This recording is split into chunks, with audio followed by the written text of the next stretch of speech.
This presentation is for Chapter 19 about writing recommendation and feasibility reports.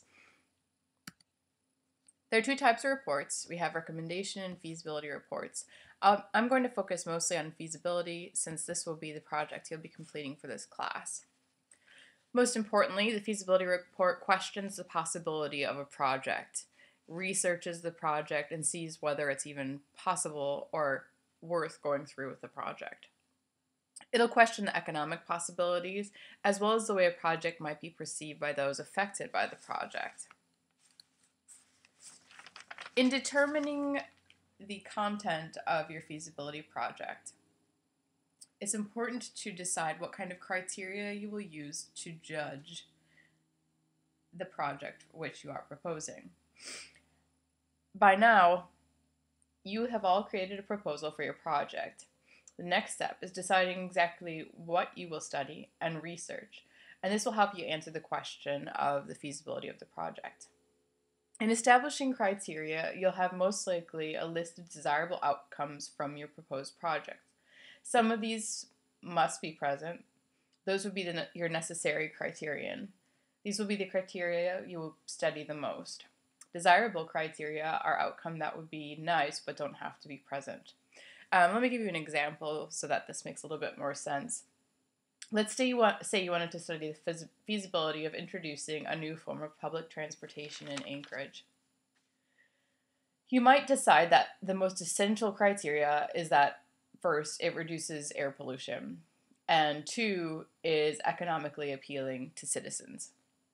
Those would be your necessary criteria. So when you're going about looking at the different options, those would have to fit into that category. Your desirable criteria might be something like they offer benefits like free Wi-Fi while you're on transportation, and maybe you want to have a wide variety of places for citizens to be picked up.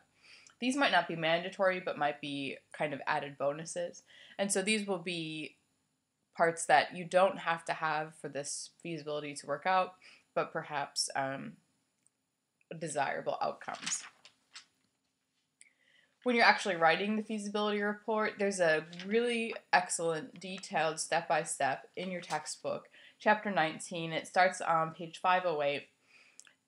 They suggest writing the body of the report first, and I would agree with this. The front matter of this text and the back is going to be a lot easier to write when you have the bulk of the project completed. Otherwise, you're going to find yourself going back to the front matter and revising time after time as your conclusions change. So let's start with the body of the report. You have your introduction, where you introduce the content that's going to be presented. Remember that whoever's reading this hasn't been with you step by step going through the research, and so they're going to need that background information. You'll describe the methods that you used while completing the research. What did you do? The results, the conclusion, and then finally the recommendation. And in this particular instance, the recommendation for your feasibility report is going to be whether you think it's feasible to complete this project, whether it's not, or whether further research needs to be done. And if that's the case, what final research needs to be done. The front matter has a lot of detailed pages.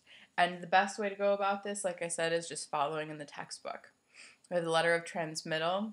This will be information that you'll include elsewhere, but it's a kind of professional letter showing the person what they're about to receive.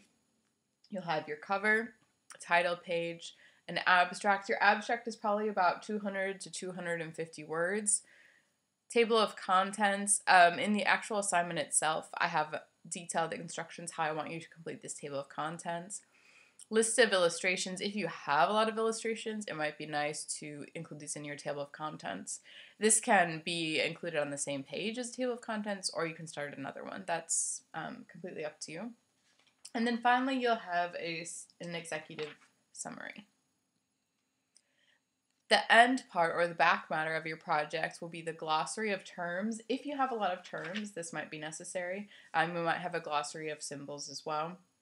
Your references, which will be every reference that you used in creating this project. Your research, etc. The appendices will be things like your questionnaire. Maybe if you're working on some kind of project that includes a map, you might put that in the back matter so that you can show exactly the part or the place that you're talking about.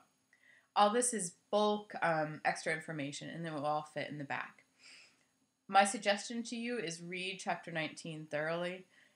Look at the instructions and the directions for this final feasibility report, and it will guide you through the steps, step by step.